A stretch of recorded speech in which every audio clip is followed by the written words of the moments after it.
World cup 2023 आज से 10 साल बाद जब आप इस टूर्नामेंट को देखेंगे तो वो कौन सी चीज़ें हैं जो आपको याद रह जाएंगी, जो इस वर्ल्ड कप को, इस टूर्नामेंट को डिफाइन करती हैं। लेट्स पिक द टॉप 5 और उसके बाद विराट कोहली कैसे इतने सारे रन बना जाते हैं उसकी भी कर लेते हैं बात इन द इनसाइडर। कमाल का शॉट, लाजवाब, अद्भुत और ये चौका। खेल जगत की पूरी कहानी only on #Akashvani. 2AM presence #Akashvani में आप सभी का हाथ जोड़ के स्वागत है। और होता यही है कि जब आप पीछे मुड़ के देखते हैं, जैसे 2019 के अगर हम टूर्नामेंट को देखते हैं तो फिर वो आखिरी super over and all of that वो याद आता है ना। हमें तो महेंद्र सिंह धोनी वाला वो रनआउट भी याद आता है। और 1983 के विश्व कप को देखते हैं तो कपिल पाजी की पारी जो किसी ने देखी नहीं, पर पीछे भागते हुए रिचर्ड्स का कैच वो याद आता है। और 2007 में वो गिलक्रिस्ट के छक्के याद आते हैं, इंडिया का जल्दी एग्जिट याद आता है। 1996 वाला जो इंडिया श्रीलंका वाला पाकिस्तान वाला वर्ल्ड कप था, तो वो सब याद आते हैं। Everything is etched in your memory कि यार कुछ तो अलग हुआ था। अब ये टूर्नामेंट किस बात के लिए आता है? सबसे पहले तो मुझे लगता है जो एक सबसे बड़ा लैंडमार्क रहा, जो कि आज से 30 साल बाद भी याद आएगा, वो है ग्लेन मैक्सवेल की वो पारी। जिस तरीके से वो खेले थे, वो जब हम 1983 की पाजी की पारी नहीं भूल पाए तो फिर 2023 की मैक्सी की पारी कैसे भूल सकते हैं। इनफैक्ट पाजी की पारी till Maxwell played that long मेरे विचार में ओडीआई क्रिकेट की सबसे बेहतरीन पारी थी, लेकिन उसको भी बेटर कर दिया यार। पहला दोहरा शतक इन रन चेस, पहला दोहरा शतक जो ओपनर ने ना बनाया हो, पहला मतलब इस तरीके का रन चेस जिसमें 91 फॉर 7 हो और बंदा 200 बना जाए यार। ये एक होता है ना कि वन फॉर द कीप्स, इतिहास के पन्नों में स्वर्णिम अक्षरों से लिखा जा चुका है। और जब तक सूरज चांद रहेगा मैक्सी तेरा नाम रहेगा।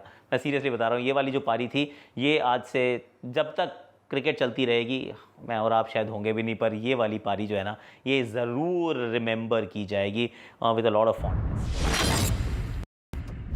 एक और जो दूसरा मेरा इसमें मैं सोच रहा हूँ कि दूसरा कौन सा ऐसा पहलू है जो इस विश्व कप को डिफाइन कर रहा है, जो यादों में रह जाएगा, वो है अफ़गानिस्तान।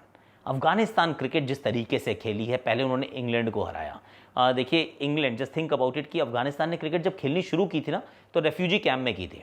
अब रेफ्यूजी कैंप में इनके पास खेलने के लिए सामान नहीं था, तो एमसीसी ने जो काउंटी से पुराना उनका सामान लिया कि अब आप यूज़ नहीं करते, हमें दे दो, हम ना ये भेज देते हैं अफ़गानिस्तान के रेफ्यूजी कैंप में। क्रिकेट का सामान महंगा होता है, आसानी से नहीं मिलता है।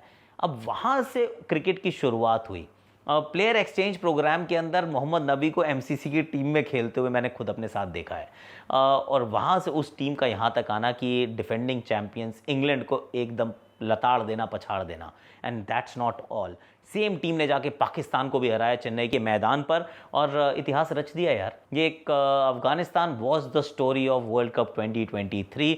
जिस अंदाज में खेले हैं, of course didn't make it to the final 4, लेकिन कहानी में जो ट्विस्ट था और जितनी ये रोचक रोमांचक ये कहानी थी, आई मीन इसको नहीं भुला सकता है कोई। Afghanistan cricket and this world cup, ये थोड़ा सी ऐसी लव स्टोरी है जो बाद में याद आएगी।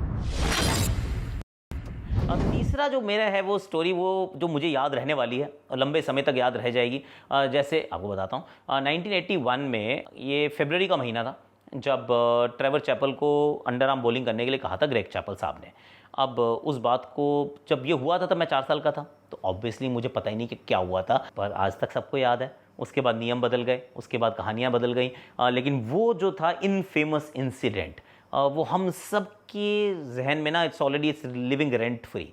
शाकिब अल हसन ने जब टाइम्ड आउट की अपील की एंजेलो मैथ्यूज़ के सामने, इस पे बहुत बवाल हुआ। ये पहले अंतर्राष्ट्रीय क्रिकेटर बने जो मतलब अंतर्राष्ट्रीय क्रिकेट में टाइम्ड आउट करार दिए गए। विश्व कप में तो आज तक कभी नहीं हुआ था, इंटरनेशनल क्रिकेट में कभी नहीं हुआ था। हर बार ऐसा लगता है कि आप थोड़ा सा, चलो कोई नहीं, आप किसी को वार्निंग दे देते हो, थोड़ा सा बता देते हो, ये वाली गलती नहीं होती है। और अगर कहीं गलती हो भी जाए, लापरवाही हो भी जाए, तो सामने वाली टीम कहती है कोई नहीं यार, इट्स ओके। आई मीन कई बार हो जाते हैं, 25-30 सेकंड से क्या फ़र्क पड़ता है। शाकिब ने कहा ना, मुझे फ़र्क पड़ता है, लॉ में लिखा है, मैं तो इसमें अपील करूँगा। उनको बोला भी, आर यू श्योर? सेड या लॉ है, मैं अपील कर रहा हूँ। अंपायर ने कहा ठीक है भैया, लॉ है तो मेरा उस लॉ को एनफोर्स करना मेरा काम है। और वो उनको आउट दे देते हैं और भाई बात का बतंगड़ बनता है। और पहली बार टाइम्ड आउट कोई खिलाड़ी कभी भी हुआ था तो वो ये इस विश्व कप में दिल्ली के अरुण जेटली स्टेडियम में हुआ था। देखिए टूयम झटका ऑफ द टूर्नामेंट, और ये भी याद रखने वाली बात है क्योंकि ये भी इतिहास के पन्नों में अब स्वर्णिम अक्षरों से लिखा जाएगा, क्योंकि भाई साहब ने कमाल कर दिया यार। अब 50 ODI शतक, 50 ODI centuries, that's Virat Kohli. और कब आई? ये आई वर्ल्ड कप के सेमीफाइनल में, आई मीन न्यूजीलैंड के सामने। और 50 सेंचुरीज बनाना ये एक ऐसा रिकॉर्ड है, and I am absolutely serious, ये रिकॉर्ड कभी नहीं टूटेगा, ये बन चुका है। This is for ever, this is for eternity. अब इसके बाद ये रिकॉर्ड के इर्द गिर्द भी कोई पहुंच नहीं पाएगा, और ये रिकॉर्ड कभी टूटेगा नहीं, क्योंकि मुझे वनडे क्रिकेट का फ्यूचर ही नज़र नहीं आ रहा है। That aside, this achievement is unbelievable. ये विराट कोहली ने किया, लेकिन ये खाली एक काम नहीं किया था, उन्होंने 700 रन वाला एडिशन भी मार दिया यार, मतलब 700 run in a single edition. ये आज तक कभी नहीं हुआ था। 700 का बैरियर किसी ने नहीं तोड़ा था। पाजी ने बनाए ज़रूर थे रन, लेकिन 700 से पीछे वो भी रह गए थे। पाजी ने 49 शतक बनाए थे, पर 50 से पीछे तो वो भी रह गए थे। आई मीन विराट कोहली के लिए ये टूर्नामेंट याद ज़रूर रखा जाएगा। टूयम झटका of the tournament, yes, forever, for eternity, that's Virat Kohli's 50th century. Last but not the least, Rachin Ravindra. Rachin, Rahul और सचिन का ये जो मिल के जो नाम बना है रचिन रविंद्र, इन्होंने भी इतिहास रच दिया है। और ये वाला टूर्नामेंट इनके लिए भी याद रखा जाएगा, क्योंकि अंडर 25 में सबसे ज़्यादा runs in a single world cup edition, वो रिकॉर्ड भी पाजी के नाम था, सचिन तेंदुलकर जी के नाम था। तो ये रिकॉर्ड भी इन्होंने अपने नाम कर लिया। तो एक्चुअली देखा जाए तो पाजी के कई रिकॉर्ड टूट गए वैसे बाय द वे इस वाले टूर्नामेंट में, but then Paaji is happy as long as trophy उठा लेना इंडिया वालों। आई एम श्योर बहुत खुश होने वाले हैं वो। लेकिन रचिन ने बताया कि देखिए प्रॉपर बैटिंग करते हैं, बहुत ठीक ठाक सी गेंदबाजी भी कर जाते हैं, और अपने लिए बहुत बड़ा टूर्नामेंट ये बना के गए हैं, चाहे ओपन करें या नंबर 3 पे खेलें, हर जगह इन्होंने अच्छा काम किया, डिफरेंट पिचेस पे अच्छा काम किया। और मैं बता रहा हूँ आपको, हल्की सी एक बात छोड़ जाता हूँ कि जब टाटा IPL के अभी ऑक्शन होंगे 19 दिसंबर को, जो कि आप जियो सिनेमा पे देख सकते हैं लाइव, बहुत तगड़ी ऑक्शन इनकी होने वाली है। But then this world cup will also be remembered for the rise of Rachin Ravindra. ये तो हो गए हमारे 5 वो आइकॉनिक मोमेंट्स जिसके लिए ये वर्ल्ड कप याद रखा जाएगा। पर जिसकी बात की थी, जो झटका था इस पूरे टूर्नामेंट का, that is of course Virat Kohli. तो अब ये इनको खास क्या बात बनाती है, उसके लिए हमने किया एक अच्छा सा hashtag the insider, please check this out. Virat Kohli, I mean you may have heard it first time here, पर ये हो सकता है, आई एम जस्ट सेइंग हो सकता है, कंजेक्चर है कि इनका आखिरी वर्ल्ड कप हो सकता है इसके बाद कोई वर्ल्ड कप ही ना खेलें, क्योंकि 2023 का वर्ल्ड कप है, दिस 50 ओवर वर्ल्ड कप। अगला 50 ओवर वर्ल्ड कप 4 साल बाद आएगा। T20 वो खेल नहीं रहे, तो 27 तो किसने देखा है यार। I mean he is supremely fit, but he may or may not be there. I mean, you heard it first here on hashtag Akashvani. पर लीविंग दैट असाइड, पहले ये होगा आखिरी या नहीं होगा, जस्ट छोड़ देते हैं उसको। पर विराट कोहली का हम वो 2.0 3.0 वर्जन ऑलरेडी देख रहे हैं, जिसके अंदर कंसिस्टेंटली वो रन बना रहे हैं। अब रन्स बनाने की उनके पास भी बड़ा अच्छा सा टेम्पलेट है। विराट कोहली मेरे विचार में, खास तौर से इस फॉर्मेट के अंदर, वनडे फॉर्मेट का दादा है बंदा। मतलब actually you can also say this कि वनडे फॉर्मेट का the greatest ever, nobody might actually come close, he's that good, he's very very good। और चेज मास्टर है, मतलब कमाल करते हैं, लेकिन एक टेम्पलेट को फॉलो करते हैं और उस टेम्पलेट के साथ बहुत रन बनाते हैं। विच इज़ की शुरुआत में जब आते हैं तो सिर्फ सिंगल्स देख रहे होते हैं। एक उनके लिए बड़ी इंपॉर्टेंट बात है कि उनका फीट मूवमेंट कैसा है। अगर पाँव अच्छे चल रहे हैं, अच्छा आगे की तरफ जा रहे हैं, अच्छा पीछे की तरफ जा रहे हैं, गेंद को बिल्कुल शरीर के पास और आंखों के नीचे खेल रहे हैं, he is at his best. तो फिर वो आइडिया हो जाता है कि अब कोहली जो है वो अच्छी फॉर्म में उतरे हैं मैदान पर।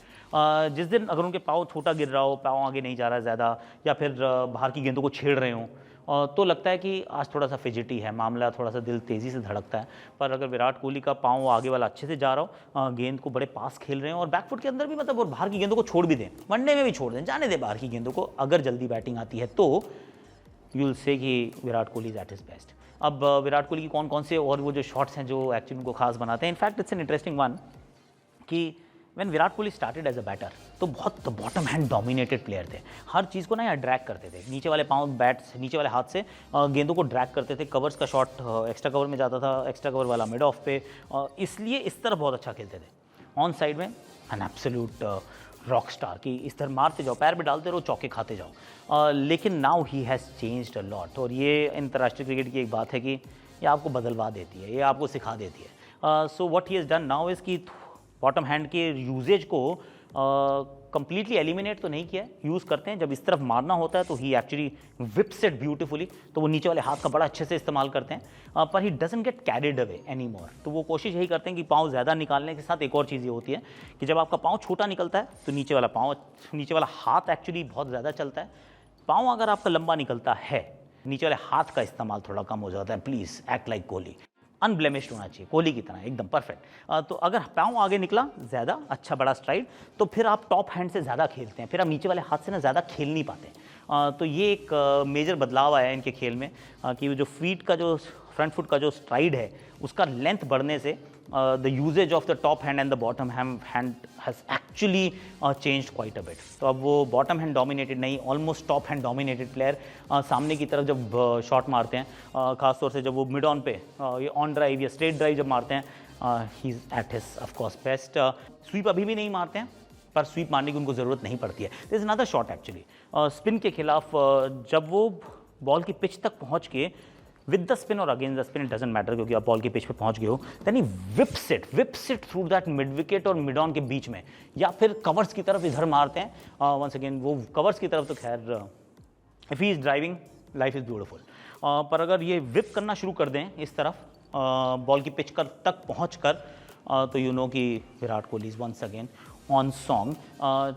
Fast bowling, short ball, that is the other give away, कि अगर शॉर्ट बॉल को अच्छे से वो पुल मार रहे हैं, अगर उन्होंने ही जस्ट सही समय पे स्विवल कर रहे हैं, बॉल की लेंथ को अच्छे से बढ़ रहे हैं, आई मीन अगर उन्होंने पुल मार दिया, विराट कोहली ने अगर पुल मार दिया, तो इसका मतलब आज बंदा मारेगा, इसका मतलब बॉल अच्छी हाथ से दिख रही है। So there are a few things जो थोड़े वो क्यूज़ होते हैं कि Virat has walked with a lot of confidence and form, और ही हैज़ेंट। पर अच्छी बात क्या है, जिस दिन ही हैज़ेंट वाली में भी होते हैं कैटेगरी में, he knows how to score ugly runs, and that separates him from the rest. कि रन्स बनाने के लिए फॉर्म ज़रूरी उतनी नहीं है जितना बाकियों को लगता है, तो ये फॉर्म को ढूंढ लेते हैं, फॉर्म नहीं भी मिलती तो भी रन तो बना ही देते हैं। कैसा लगा आपको इनसाइडर? प्लीज़ बता दिया करो।